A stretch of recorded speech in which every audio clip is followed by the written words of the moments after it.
নমস্কার বন্ধুরা, welcome back to our channel মা কালীবাড়ি ব্লগস। আপনারা সবাই কেমন আছেন? আশা করছি খুব খুব ভালো আছেন। তো প্রথমেই আমি আজকে আমাদের বাড়ির মা ভবতারিণীর কিছু ঘটনা আপনাদের সামনে তুলে ধরবো। আজ থেকে প্রায় চলে যেতে হবে ৩৯ বছর আগে, অর্থাৎ ১৯৭৭ সালে। সেই বছরই আমাদের বাড়িতে মা স্বপ্নাদেশ দিয়ে প্রতিষ্ঠিত হয়েছিল মাটির বিগ্রহ, এবং মাটির বিগ্রহ প্রায় ২০০৩ পর্যন্ত পূজিত হয়েছিল। কিন্তু ২০০৩-এই মা নিজেই স্বপ্নাদেশ দিয়ে জানিয়েছিলেন যে তিনি আর বিসর্জন যেতে চান না এবং নতুন রূপে প্রতিষ্ঠা পেতে চান, এবং চিরকালের মতো আমাদের বাড়িতে প্রতিষ্ঠিত হতে চান। এবং মায়ের ইচ্ছে মতোই মা মা অষ্টধাতুর বিগ্রহ আবার তৈরি হয়েছিল এবং প্রতিষ্ঠিত হয়েছিল ২০০৪-এ। এই যে বিগ্রহ মায়ের দেখছেন, তো এখন অব্দি মায়ের এই বিগ্রহই পুজো হয়ে আসছে, এবং মায়েরই ইচ্ছা। আর মা অনেক ভক্তের মনস্কামনা পূর্ণ করে দেয়, সবাইকে ভালো করে দেয়। এই যে মায়ের সোনার জীব দেখছেন, সেটাও ভক্ত মনস্কামনা করেছিল, পূর্ণ হয়েছে। ভক্তের কঠিন অসুখ হয়েছিল, রোগ হয়েছিল, তাকে মা সুস্থ করে দিয়েছেন। মার অনেক লীলা আছে। সব ভক্ত মাকে যাই মানত করে মা তাই তাকে দেয়। এই হচ্ছে আমাদের মায়ের এমনি বাড়ির ঘটনা। আরো প্রচুর ঘটনা আছে, কিন্তু সব তো এক ভিডিওর মধ্যে তুলে দেওয়া সম্ভব নয়। তাই আমি একটা আলাদা ভিডিওয়ে মায়ের আবির্ভাব আর আরো অনেক অলৌকিক ঘটনা শেয়ার করব। তো আমি তো ছোটবেলা থেকে মাটির বিগ্রহ বানাতে খুব ভালোবাসতাম।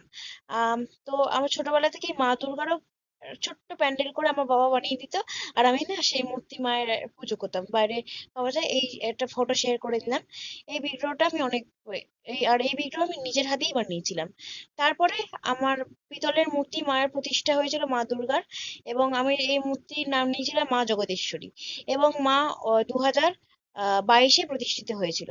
তারপর যথারীতি আমাদের বাড়িতে দুর্গাপুজোও শুরু হলো, এবং এই হচ্ছে বাসন্তী পূজার একটা ছবি। আর আমাদের বাড়িতে আসলে শারদীয়া দুর্গা উৎসবই হয়। তো আমি কিছু কিছু ছবি শারদীয়া দুর্গা উৎসবের আপনাদের সঙ্গে শেয়ার করে দিচ্ছি। এটা হচ্ছে ২০২৪-এর শারদীয় দুর্গা উৎসবের ছবি। এটা হচ্ছে সন্ধি পুজোর ছবি। ১০৮ পদ্ম, ১০৮ দীপ জ্বালানো হয়েছিল, ভোগ দেওয়া হয়েছিল, বলি দেওয়া হয়েছিল। এটা হচ্ছে মায়ের সন্ধি পুজোর ছবি। আরো এই ছবিগুলো আছে। এটা মায়ের দুই অম্বুবাচী নিবৃত্তি হওয়ার পর মহাস্নান, এটা একটা অমাবস্যার ছবি।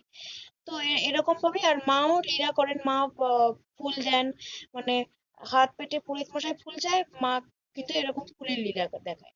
মা খুবই জাগ্রত। আর এটা হচ্ছে আমাদের বাড়ি কালী পুজোর মায়ের ছবি, আর রতনতী কালী পুজোর মায়ের ছবি।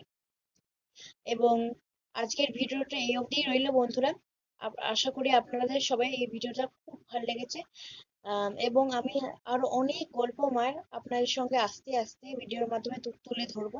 এটা হচ্ছে মা জগদীশ্বরীকে আমি অন্নপূর্ণা বেশে এই বছর সাজিয়েছিলাম, অন্নপূর্ণা পুজোর দিন। তো লাইক শেয়ার সাবস্ক্রাইব করতে কিন্তু ভুলবেন না। দেখা হচ্ছে পরের ব্লগে।